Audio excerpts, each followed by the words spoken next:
اعوذ باللہ من الشیطان الرجیم بسم اللہ الرحمن الرحیم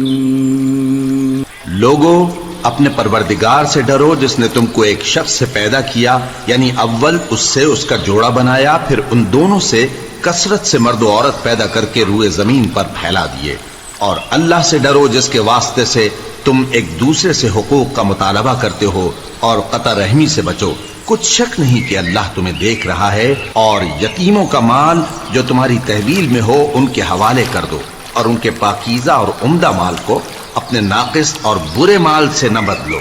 اور نہ ان کا مال اپنے مال میں ملا کر کھاؤ کہ یہ بڑا سخت گناہ ہے۔ اور اگر تم کو اس بات کا خوف ہو کہ یتیم لڑکیوں کے بارے میں انصاف نہ کر سکو گے تو ان کے سوا جو عورتیں تم کو پسند ہوں، 2 یا 3 یا 4 ان سے نکاح کر لو۔ اور اگر اس بات کا اندیشہ ہو کہ کئی عورتوں سے انصاف نہ کر سکو گے تو ایک ہی عورت سے نکاح کرو یا باندی سے تعلق رکھو جس کے تم مالک ہو، اس طرح تم بے انصافی سے بچ جاؤ گے۔ اور عورتوں کو ان کے مہر خوشی سے دے دیا کرو، ہاں اگر وہ اپنی خوشی سے اس میں سے کچھ تم کو چھوڑ دیں تو اسے مزے سے کھا لو۔ اور کم عقلوں کو ان کا مال جسے اللہ نے تم لوگوں کے لیے سبب معیشت بنایا ہے مت دو، ہاں اس میں سے ان کو کھلاتے اور پہناتے رہو اور ان سے معقول بات کہتے رہو، اور یتیموں کو بالغ ہونے تک کام کاج میں مصروف رکھو اور جانچتے رہو، پھر بالغ ہونے پر اگر ان میں عقل کی پختگی دیکھو تو ان کا مال ان کے حوالے کر دو، اور اس خوف سے کہ وہ بڑے ہو جائیں گے، یعنی بڑے ہو کر تم سے اپنا مال واپس لے لیں گے، اس کو فضول خرچی اور جلدی میں نہ اڑا دینا۔ اور جو شخص آسودہ حال ہو اس کو ایسے مال سے قطعی طور پر پرہیز رکھنا چاہیے، اور جو ضرورت مند ہو وہ مناسب طور پر یعنی بقدر خدمت کچھ لے لے، اور جب ان کا مال ان کے حوالے کرنے لگو تو گواہ کر دیا کرو، اور حقیقت میں تو اللہ ہی گواہ اور حساب لینے والا کافی ہے۔ جو مال ماں باپ اور رشتہ دار چھوڑ مریں، تھوڑا ہو یا بہت، اس میں مردوں کا بھی حصہ ہے اور عورتوں کا بھی، یہ حصے اللہ کے مقرر کیے ہوئے ہیں۔ اور جب میراث کی تقسیم کے وقت غیر وارث رشتہ دار اور یتیم اور نادار لوگ آ جائیں تو ان کو بھی اس میں سے کچھ دے دو اور ان سے معقول بات کہو۔ اور ایسے لوگوں کو ڈرنا چاہیے جو ایسی حالت میں ہوں کہ اپنے بعد ننھے بچے چھوڑ جائیں اور ان کو ان کی نسبت خوف ہو کہ ہمارے مرنے کے بعد ان بیچاروں کا کیا ہوگا، پس چاہیے کہ یہ لوگ اللہ سے ڈریں اور درست بات کہیں۔ جو لوگ یتیموں کا مال ناجائز طور پر کھاتے ہیں وہ اپنے پیٹ میں آگ بھرتے ہیں اور ضرور دوزخ میں ڈالے جائیں گے۔ اللہ تمہاری اولاد کے بارے میں تم کو ارشاد فرماتا ہے کہ ایک لڑکے کا حصہ 2 لڑکیوں کے حصے کے برابر ہے، اور اگر اولاد میت صرف لڑکیاں ہی ہوں یعنی 2 یا 2 سے زیادہ تو کل ترکے میں ان کا 2/3 ہے، اور اگر صرف ایک لڑکی ہو تو اس کا نصف ہے، اور میت کے ماں باپ کا یعنی دونوں میں سے ہر ایک کا ترکے میں 6واں حصہ ہے، بشرطے کہ میت کی اولاد ہو۔ اور اگر اولاد نہ ہو اور صرف ماں باپ ہی اس کے وارث ہوں تو 1/3 ماں کا حصہ ہے، اور اگر میت کے بھائی بھی ہوں تو ماں کا 6واں حصہ ہوگا۔ اور یہ تقسیم ترکہ میت کی وصیت کی تعمیل کے بعد جو اس نے کی ہو یا قرض کے ادا ہونے کے بعد جو اس کے ذمے ہو عمل میں آئے گی۔ تم کو معلوم نہیں کہ تمہارے باپ دادوں اور بیٹوں پوتوں میں سے فائدے کے لحاظ سے کون تم سے زیادہ قریب ہے۔ یہ حصے اللہ کے مقرر کیے ہوئے ہیں، اور اللہ سب کچھ جاننے والا ہے، حکمت والا ہے۔ اور جو مال تمہاری بیویاں چھوڑ مریں اگر ان کی اولاد نہ ہو تو اس میں سے نصف تمہارا ہے، پھر اگر ان کی اولاد ہو تو ترکے میں تمہارا حصہ 1/4 ہے، لیکن یہ تقسیم وصیت کی تعمیل کے بعد جو انہوں نے کی ہو یا قرض کے ادا ہونے کے بعد جو ان کے ذمے ہو کی جائے گی۔ اور جو مال تم مرد چھوڑ مرو اگر تمہاری اولاد نہ ہو تو تمہاری بیویوں کا اس میں 1/4 حصہ ہے، پھر اگر تمہاری اولاد ہو تو ان کا 8واں حصہ ہے۔ یہ حصے تمہاری وصیت کی تعمیل کے بعد جو تم نے کی ہو اور ادائے قرض کے بعد تقسیم کیے جائیں گے۔ اور اگر ایسے مرد یا عورت کی میراث ہو جس کے نہ باپ ہو نہ بیٹا مگر اس کے بھائی یا بہن ہو تو ان میں سے ہر ایک کا 6واں حصہ ہے، اور اگر ایک سے زیادہ ہوں تو سب 1/3 میں شریک ہوں گے۔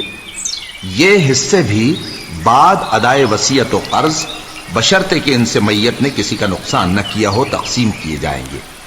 یہ اللہ کا فرمان ہے اور اللہ نہایت علم والا ہے، بردبار ہے۔ یہ تمام احکام اللہ کی حدیں ہیں، اور جو شخص اللہ اور اس کے پیغمبر کی فرما برداری کرے گا اللہ اس کو بہشتوں میں داخل کرے گا جن میں نہریں بہہ رہی ہیں، وہ ان میں ہمیشہ رہیں گے، اور یہ بڑی کامیابی ہے۔ اور جو اللہ اور اس کے رسول کی نافرمانی کرے گا اور اس کی حدوں سے نکل جائے گا اس کو اللہ دوزخ میں ڈالے گا جہاں وہ ہمیشہ رہے گا، اور اس کو ذلت کا عذاب ہوگا۔ مسلمانوں، تمہاری عورتوں میں جو بدکاری کا ارتکاب کر بیٹھیں ان پر اپنے لوگوں میں سے 4 شخصوں کی شہادت لو۔ اگر وہ ان کی بدکاری کی گواہی دیں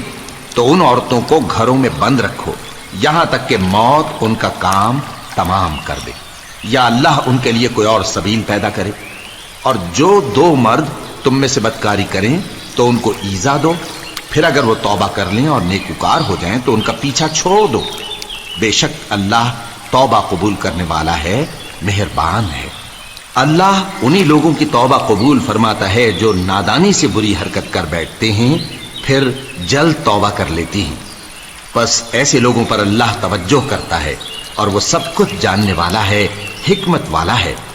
اور ایسے لوگوں کی توبہ قبول نہیں ہوتی جو ساری عمر برے کام کرتے رہیں یہاں تک کہ جب ان میں سے کسی کی موت آ موجود ہو تو اس وقت کہنے لگے کہ اب میں توبہ کرتا ہوں۔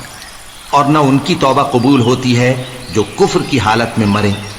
ایسے لوگوں کے لیے ہم نے دردناک عذاب تیار کر رکھا ہے۔ مومنوں، تم کو جائز نہیں کہ زبردستی عورتوں کے وارث بن جاؤ، اور دیکھنا اس نیت سے کہ جو کچھ تم نے ان کو دیا ہے اس میں سے کچھ لے لو، انہیں گھروں میں مت روک رکھنا۔ ہاں، اگر وہ کھلے طور پر بدکاری کی مرتکب ہوں تو اور بات ہے، اور ان کے ساتھ اچھی طرح سے رہو سہو۔ پھر اگر وہ تم کو ناپسند ہوں تو عجب نہیں کہ تم کسی چیز کو ناپسند کرو، اور اللہ اس میں بہت سی بھلائی پیدا کر دے۔ اور اگر تم ایک عورت کو چھوڑ کر دوسری عورت کرنی چاہو اور پہلی عورت کو ڈھیر سا مال دے چکے ہو تو اس میں سے کچھ مت لینا، بھلا تم بہتان لگا کر اور کھلا گناہ کر کے اپنا مال اس سے واپس لو گے؟ اور تم دیا ہوا مال کیوں کر واپس لے سکتے ہو جبکہ تم ایک دوسرے کے ساتھ صحبت کر چکے ہو اور وہ تم سے پختہ عہد بھی لے چکی ہیں؟ اور جن عورتوں سے تمہارے باپ دادا نے نکاح کیا ہو ان سے نکاح نہ کرنا مگر جاہلیت میں جو ہو چکا سو ہو چکا۔ یہ نہایت بے حیائی اور اللہ کی ناخوشی کی بات تھی اور بہت برا دستور تھا۔ تم پر تمہاری مائیں اور بیٹیاں اور بہنیں اور پھوپھیاں اور خالائیں اور بھتیجیاں اور بھانجیاں اور وہ مائیں جنہوں نے تم کو دودھ پلایا ہو اور رضائی بہنیں اور ساسیں حرام کر دی گئی ہیں، اور جن عورتوں سے تم خلوت کر چکے ہو ان کی لڑکیاں جنہیں تم پرورش کرتے ہو وہ بھی تم پر حرام ہیں۔ ہاں، اگر ان کے ساتھ تم نے خلوت نہ کی ہو تو ان کی لڑکیوں کے ساتھ نکاح کر لینے میں تم پر کچھ گناہ نہیں۔ اور تمہارے صلبی بیٹوں کی عورتیں بھی اور 2 بہنوں کا اکٹھا کرنا بھی حرام ہے، مگر جو ہو چکا سو ہو چکا۔ بے شک اللہ بخشنے والا ہے، بڑا مہربان ہے۔ اور شوہر والی عورتیں بھی تم پر حرام ہیں مگر وہ جو قید ہو کر باندیوں کے طور پر تمہارے قبضے میں آ جائیں۔ یہ حکم اللہ نے تم کو لکھ دیا ہے، اور ان محرمات کے سوا دوسری عورتیں تم کو حلال ہیں، اس طرح سے کہ مال خرچ کر کے ان سے نکاح کر لو، بشرطے کہ نکاح سے مقصود عفت قائم رکھنا ہو نہ کہ شہوت پرستی۔ تو جن عورتوں سے تم لطف اندوز ہوئے ان کا مہر جو مقرر کیا ہو ادا کر دو، اور اگر مقرر کرنے کے بعد آپس کی رضامندی سے مہر میں کمی بیشی کر لو تو تم پر کچھ گناہ نہیں۔ بے شک اللہ سب کچھ جاننے والا ہے، حکمت والا ہے۔ اور جو شخص تم میں سے مومن آزاد عورتوں سے نکاح کرنے کا مقدور نہ رکھے تو مومن باندیوں ہی سے جو تمہارے قبضے میں آ گئی ہوں نکاح کر لے، اور اللہ تمہارے ایمان کو اچھی طرح جانتا ہے۔ تم آپس میں ایک دوسرے کے ہم جنس ہو، پھر ان لونڈیوں کے ساتھ ان کے مالکوں سے اجازت حاصل کر کے نکاح کر لو، اور دستور کے مطابق ان کا مہر بھی ادا کر دو، بشرطے کہ وہ پاک دامن ہوں، نہ ایسی کہ کھلم کھلا بدکاری کریں اور نہ در پردہ دوستی کرنا چاہیں۔ پھر اگر وہ نکاح میں آ کر بدکاری کا ارتکاب کر بیٹھیں تو جو سزا آزاد عورتوں کے لیے ہے اس کی آدھی ان کو دی جائے۔ یہ باندھی کے ساتھ نکاح کرنے کی اجازت اس شخص کو ہے جسے گناہ کر بیٹھنے کا اندیشہ ہو، اور یہ بات کہ صبر کرو تمہارے لیے بہتر ہے۔ اور اللہ بخشنے والا ہے، مہربان ہے۔ اللہ چاہتا ہے کہ اپنی آیتیں تم سے کھول کھول کر بیان فرمائے اور تم کو اگلے لوگوں کے طریقے بتائے اور تم پر مہربانی کرے، اور اللہ جاننے والا ہے، حکمت والا ہے۔ اور اللہ تو چاہتا ہے کہ تم پر مہربانی کرے، اور جو لوگ اپنی خواہشوں کے پیچھے چلتے ہیں وہ چاہتے ہیں کہ تم سیدھے رستے سے بھٹک کر دور جا پڑو۔ اللہ چاہتا ہے کہ تم پر سے بوجھ ہلکا کرے، اور انسان طبعاً کمزور پیدا ہوا ہے۔ مومنوں، ایک دوسرے کا مال ناحق نہ کھاؤ۔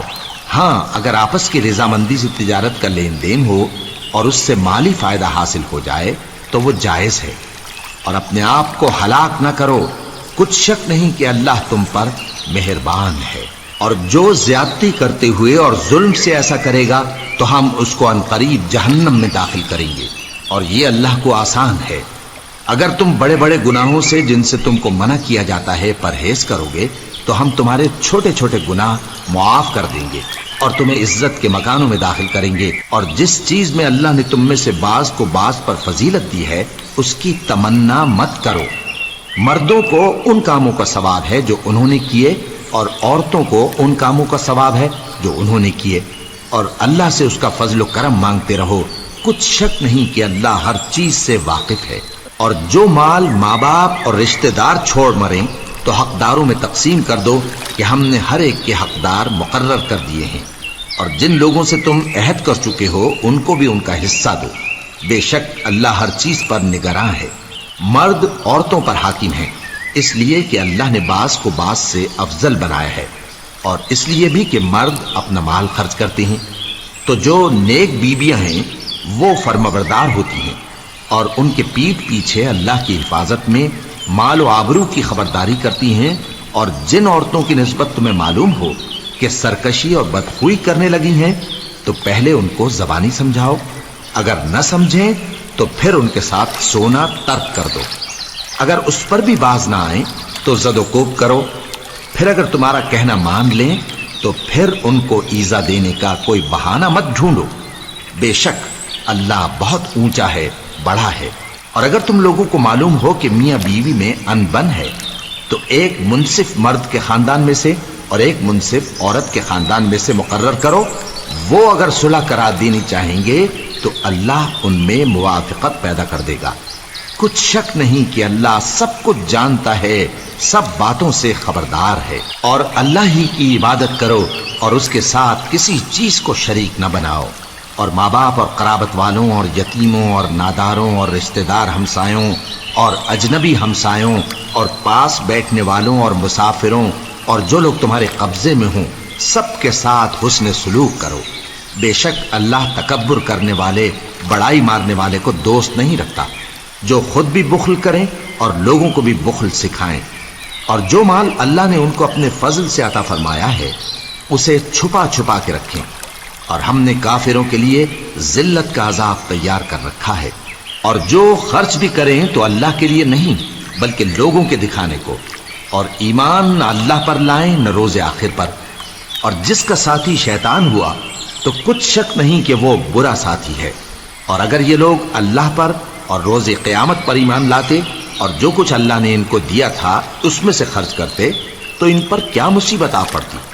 اور اللہ ان کو خوب جانتا ہے،